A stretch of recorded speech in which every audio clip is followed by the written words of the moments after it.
அப்பா, சித்தி, ஏன் 2 பேரும் என்னை விட்டு போனீங்க? மனசு ரொம்ப கஷ்டமாக இருக்குது. இந்தியா விட்டு வரவே முடியல. இங்கே வந்ததுக்கப்புறமே நிம்மதியாக என்னால் இருக்க முடியல. ஏன் அப்படி? ஒருவேளை நீங்கள் அங்கே இருந்ததுனாலயா?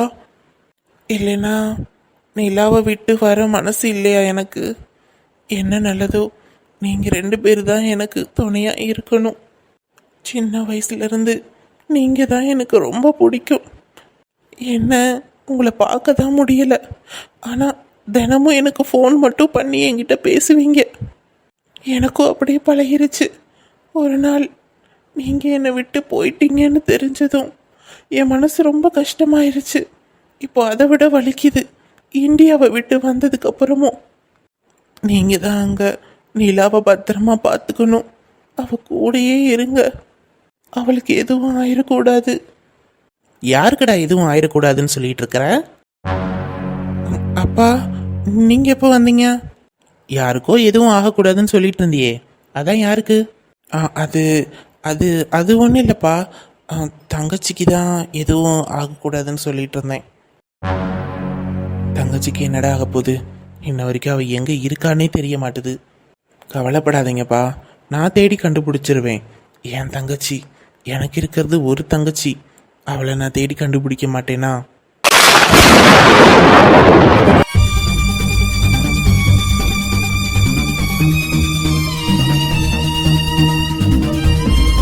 இனி எத்தனை நாள்டா? புள்ள எங்கே இருந்து என்ன கஷ்டப்படுறாளோ தெரியல. நம்ம அவளை பார்த்தது கூட கிடையாது, அவளும் நம்மளை பார்த்தது கிடையாது. இருந்தாலும் எப்படிடா அவளை தேடி கண்டுபிடிக்கிறது? இதோ இருக்காங்களே 2 பேரும், இவங்க நம்ம கண்ணில் காட்ட மாட்டாங்களா என்ன? ஏதாவது ஒரு க்ளூ கிடைக்கும்பா. டே மகனே, விட்டுறாதடா, விட்டுறாத. என் தம்பி மாவ எங்கே இருக்கானே தெரியல, என்ன கஷ்டப்பட்டுட்டு இருக்கானோ தெரியல. என் மேலதான் தப்பு. என் தம்பியை நான் விட்டுருக்க கூடாது. சரி விடுங்கப்பா, அதெல்லாம் பல வருஷத்துக்கு முன்னாடி நடந்த கதை. இப்போ எதுக்கு அது? கண்டிப்பாக ஒரு நாள் என் தங்கச்சியை நான் கண்டுபிடிப்பேன்ப்பா, கவலைப்படாதீங்க. என் தங்கச்சியை கண்டுபிடிச்சிட்டு நம்ம கூடயே கூட்டிகிட்டு வந்துடுவேன்ப்பா. அப்படியே என் சித்தி சித்தப்பாவை கார் ஏற்றி ஆக்சிடெண்ட் பண்ண அவனை சும்மா விடவே மாட்டேன். எங்கே இருக்கான்னு தெரியல, ஆனால் ஒரு நாள் அவனையும் கண்டுபிடிப்பேன். என் சித்தப்பா சித்தி உயிரோடு இல்லை, அதுக்கு காரணம் அவன்தான். யாருன்னு தெரிஞ்சுது.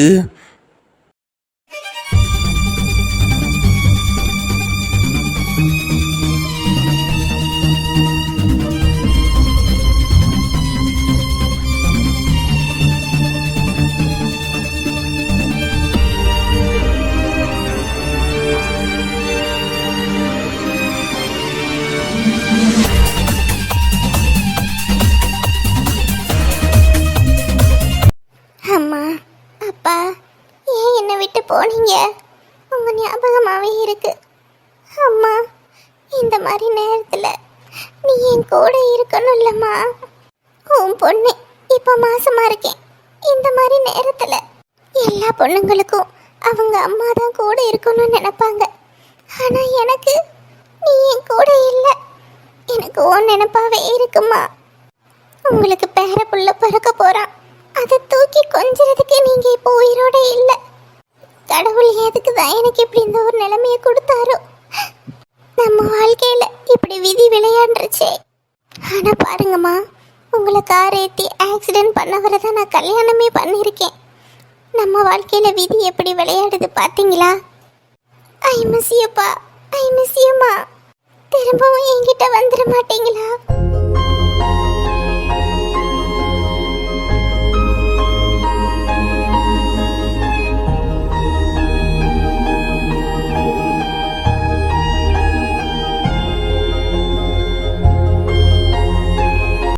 ராதா, ராதா, என்ன பண்ணிட்டு இருக்க? ராதா, என்னடி ராதா, அம்மா அப்பா போட்டோ பார்த்துட்டு கவலைப்படுறியா? அதெல்லாம் ஒன்றும் இல்லடி, சும்மா தான் எடுத்து பார்த்தேன். எனக்கு தெரியாதா ஏன் ராதாவை பற்றி? நீ அம்மா அப்பா ஃபோட்டோ எடுத்து வச்சு உட்காந்துருந்தேன்னா அவங்க ஞாபகம் வந்துடுச்சுன்னு அர்த்தம். என்னடி இந்த மாதிரி நேரத்தில் அம்மா கூட இல்லையேன்னு வருத்தமாக இருக்கா?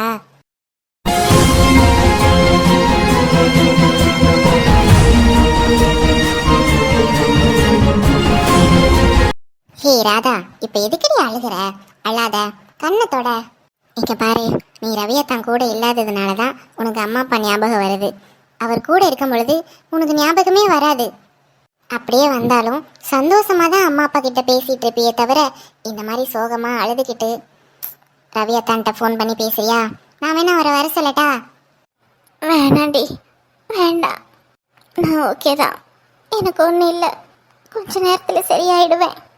இந்த மாதிரி நேரத்தில் அம்மா கையில் சாப்பிடணும்னு போல இருக்கும்ல, அந்த ஃபீல் தான். என்னதான் இருந்தாலும் என் அம்மா சாப்பாடை நான் ரொம்ப மிஸ் பண்ணுறேன்டி. ஆட, அம்மா வைக்கிற மாதிரி தானே சாப்பாடு உனக்கு வேணும், நான் உனக்கு சமைச்சு தரேன். நீயா? ஆமாம், நான் தான். ராதா, அம்மா வைக்கிற வத்த குழம்பு இருக்கு பார்த்தியா, நான் எவ்வளோ நாள் சாப்பிட்ருக்கேன். காலேஜ் படிக்கும் பொழுது எனக்கும் சேர்த்து டிஃபன் பாக்ஸில் எடுத்துகிட்டு வருவாங்கல்ல, சூப்பராக இருக்கும். அந்த கை மனம் எனக்கு இன்னும் ஞாபகம் இருக்கு. நான் உனக்கு அதே மாதிரி சமைச்சு தரேன். அம்மா சமையலே தோத்து போகும் பாரு. என்னடி அப்படி பார்க்குற? நம்பிக்கை இல்லையா? நீ வேணா சாப்பிட்டு பாரு, அதுக்கப்புறம் அம்மாவே தேவையில்லை, நானே உனக்கு அம்மா வாங்கிடுவேன். அதுக்கப்புறம் டெய்லி சமைச்சு கொடுன்னா என்ன தொந்தரவு பண்ணக்கூடாது, ஓகே? இப்போ நான் ஒரு பிஸ்னஸ் உமன், சமையல் கட்டு நமக்கு அந்த அளவுக்கு ஆகாது. உனக்காக அம்மா சமைக்கிற மாதிரி வத்த குழம்பு வச்சு கொடுக்குறேன், சாப்பிடுன்னு. எப்படி அன்னைக்கு தோசையை பூரா கருக வச்சியே, அந்த மாதிரியா? அதை பத்தி பேசாத, அதை பத்தி மட்டும் பேசாதடி ராதா. அன்னைக்கு ஏதோ நான் மூட் அவுட்ல இருந்தேன், அதனால அந்த மாதிரி வந்துடுச்சு. இன்னைக்கு நான் நல்ல மூட்ல இருக்கேன், உனக்கு போய் வத்த குழம்பு சமைச்சு எடுத்துட்டு வரேன் நான். அடியே, அதெல்லாம் எதுவும் வேண்டாம், உன் கையை வச்சுக்கிட்டு சும்மா இரு. நான் தெரியாதனமா அம்மா அப்பா ஃபோட்டோ எடுத்து வச்சு அழுதுட்டேன், அதுக்கு இந்த அக்கா போறா? போடி லூசு, கடைக்கு நேரமாச்சு, வா நீ போய் குளிச்சுட்டு வா, அதுக்கப்புறம் நான் போய் குளிச்சுட்டு வரேன். 2 பேரும் கடைக்கு போகணும்ல.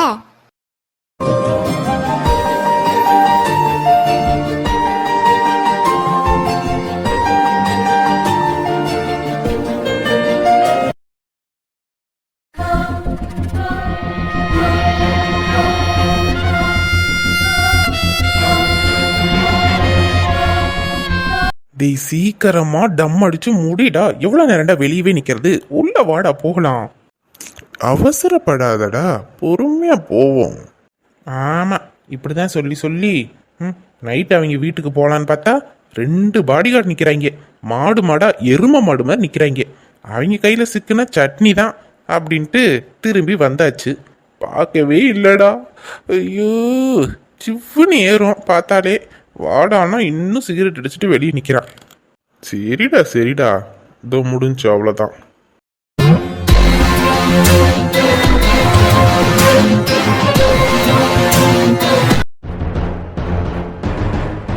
சரி விடுடி, எதுக்கு இப்போ டென்ஷனாகவே இருக்கிற?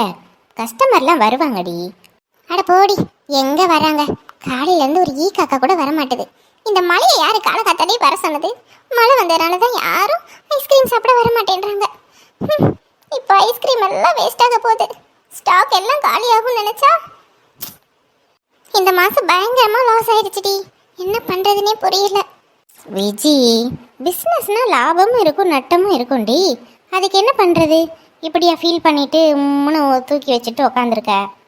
மேடம், கவலைப்படாதீங்க, ஆளுங்க வருவாங்க. சரி, நீ உள்ளே போய் எல்லா ஃப்ளேவர்லேயும் எவ்வளோ ஸ்டாக் இருக்குன்னு எனக்கு நோட் பண்ணி கொண்டு வந்து கொடு.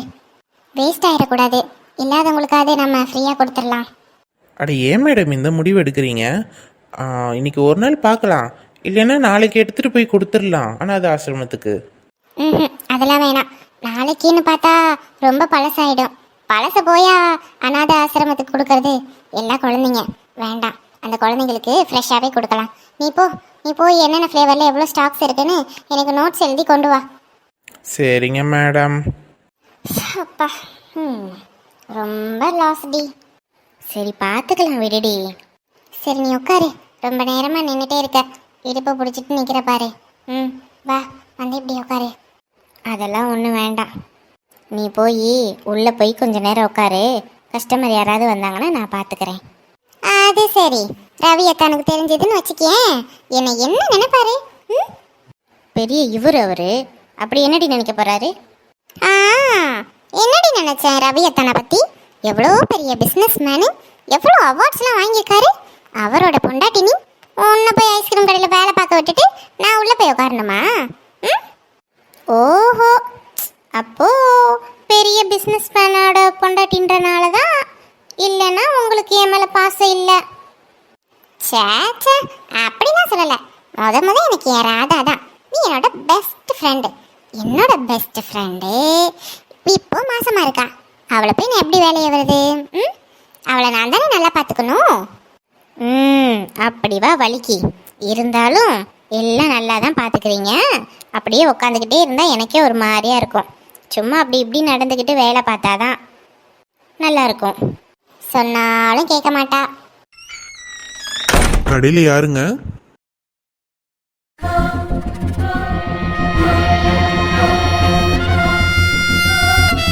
Hi beautiful girls. வாங்க சார், என்ன வேணும்? மறுபடியுமா ஐஸ்கிரீம் கடையில் என்ன கேட்க போகிறோம்? ஐஸ்கிரீம் தான் மேடம். அன்னைக்கு நீங்கள் கொடுத்த ஐஸ்கிரீம் சூப்பராக இருந்துச்சு, அதனால தான் மறுபடியும் வாங்கிட்டு போகலான்னு வந்தோம். ஆ, உட்காருங்க. உங்களுக்கு என்ன ஃப்ளேவர் வேணும்? என்னாச்சு? ஏன் ரெண்டு பேரும் சோகமாக இருக்கீங்க? Any problem? அதெல்லாம் ஒன்றும் இல்லைங்க, நாங்கள் நல்லா தான் இருக்கோம். உங்களுக்கு என்ன ஃப்ளேவர் ஐஸ்கிரீம் வேணும்னு சொல்லுங்கள். ஐயோ சாரிங்க, தப்பாக எடுத்திருந்தா சாரி. இல்லை, எப்போவுமே கடைக்கு வர கஸ்டமர் கிட்ட சிரிச்சு தானே பேசணும். நீங்கள் என்னடானா ரொம்ப டல்லாக இருக்கீங்களே, அதான் எனிதிங் ப்ராப்ளமான்னு கேட்டேன். சொல்ல இஷ்டம் இருந்தால் சொல்லுங்க, இல்லைன்னா வேண்டாம். இல்லை சார், இன்னைக்கு எந்த கஸ்டமரும் கடைக்கு வரல. ஐஸ்கிரீம் எல்லாம் லாஸ் ஆக போகுது, அதான் என்ன பண்ணுறதுன்னு தெரியல. வேற எதுவும் இல்லை சார், நீங்கள் வாங்க, உங்களுக்கு வேணுன்ற ஐஸ்கிரீமை சாப்பிட்டு போங்க. இவ்வளோதானா பிரச்சனை? உங்கள் கடையில் எவ்வளோ ஐஸ்கிரீம் இருக்குன்னு சொல்லுங்க, எல்லாத்தையுமே எனக்கு பேக் பண்ணி கொடுத்துருங்க. எல்லாத்தையும் நானே வாங்கிக்கிறேன். எல்லாத்தையுமே வா? ஆமாம், எல்லாத்தையுமே தான். ஏன் உங்ககிட்ட ஐஸ்கிரீம் இல்லையா? அச்சோ, அப்படிலாம் இல்லைங்க. இல்லை, எங்களுக்காகலாம் நீங்கள் வாங்கிக்க வேணாம். உங்களுக்கு எது தேவையோ அதை மட்டும் சாப்பிட்டு போங்க. நாங்கள் எங்கள் பிஸ்னஸை பார்த்துக்குறோம். அப்படிலாம் இல்லைங்க, எனக்கு நிறைய ஐஸ்கிரீம் தேவைப்படுது, அதனால தான் வந்தேன். எல்லா ஐஸ்கிரீமும் வச்சு என்ன பண்ண போறீங்க? எனக்கு தெரிஞ்ச அனாத ஆசிரமம் இருக்குது, அங்கே சின்ன குழந்தைங்க முதற்கொண்டு இந்த மாதிரி ஐஸ்கிரீம்லாம் சாப்பிட்ருக்க மாட்டாங்க. அதனால தான் இன்றைக்கி அவங்களுக்காக நான் ஐஸ்கிரீம் எல்லாத்துக்கும் வாங்கி தர போகிறேன். அதனால தான் உங்கள் கடையில் எல்லா ஐஸ்கிரீம் என்ன ஃப்ளேவர் எவ்வளோ இருக்கோ எல்லாத்தையும் எனக்கே கொடுத்துருங்க, நானே வாங்கிக்கிறேன்.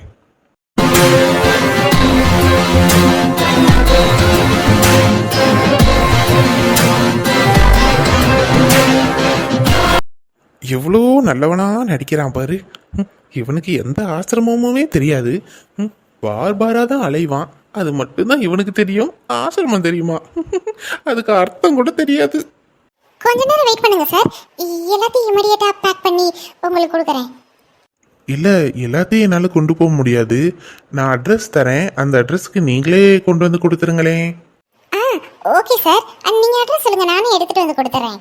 விஜி, என்ன சொல்கிற? நம்ம டெலிவரிலாம் கொடுக்க மாட்டோம்ல. வேண்டாம், அவங்களே எடுத்துகிட்டு போக சொல்லு.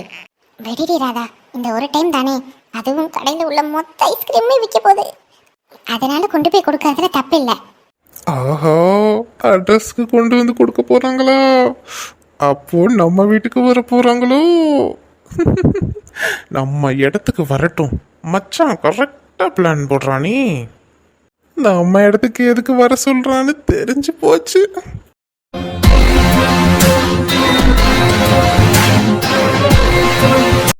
சார், நீங்கள் உங்கள் அட்ரஸை கொடுத்துட்டு போங்க, நாங்களே கொண்டு வந்து கொடுத்துட்றோம். ஓகே, நான் உடனே இப்போ பே பண்ணிடுறேன். நீங்கள் எவ்வளோன்னு மட்டும் சொல்லுங்கள்.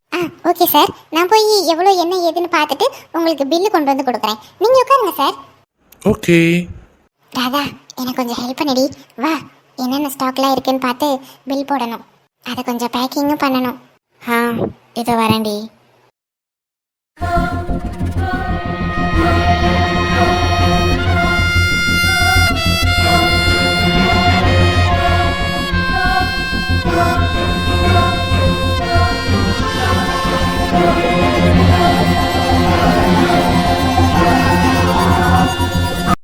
அட கடைக்குள்ள வாடா, ரொம்ப சீன் போடுவான்.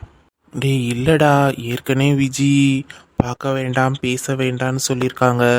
திரும்பவும் முன்னாடி போய் நின்னா கோவம் தாண்டா அதிகமாகும். நான் இங்கே இருக்கேன், நீ உள்ள போய் ராதா கிட்ட பேசிட்டு வா. ஆ, இது நல்லா இருக்கே. என் பொண்டாட்டிகிட்ட பேச எனக்கு தெரியும், நீ வந்து உன் பொண்டாட்டிக்கிட்ட பேசு. இப்படியே விட்டா என்னத்துக்காகிறது?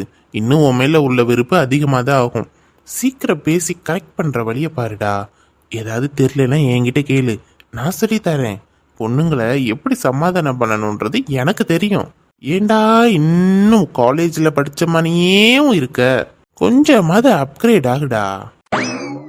டேய் டேய், உன்ன மாதிரிலாம் எனக்கு ரொமான்ஸ் பண்ண தெரியாதுடா. தெரியலன்னா கத்துக்கடா. சும்மா குண்டு குண்டா புக்கு படிக்கதா லாய்க்கு. ஹைகோர்ட்ல போய் கூட நல்லா வாழுன்னு கத்தி கத்தி வாதாடி பேசுறீங்கல்ல. சின்னதா அப்படியே ரொமான்டிக்கா இந்த பொண்ணுங்க கிட்ட பேச தெரியாது உனக்கு? தெரியலன்னு தானடா சொல்றேன், ஏன்டா அதவே வச்சு ஓட்டுற? அப்படியாச்சும் பேச வேண்டியதான். அதுக்கெல்லாம் வாய்ப்பு இல்லைன்னு தெரிஞ்சு போச்சுல, அப்புறம் என்ன? இப்ப என்ன உனக்கு? நான் கடைக்குள்ள வரணும் அதானே? வா.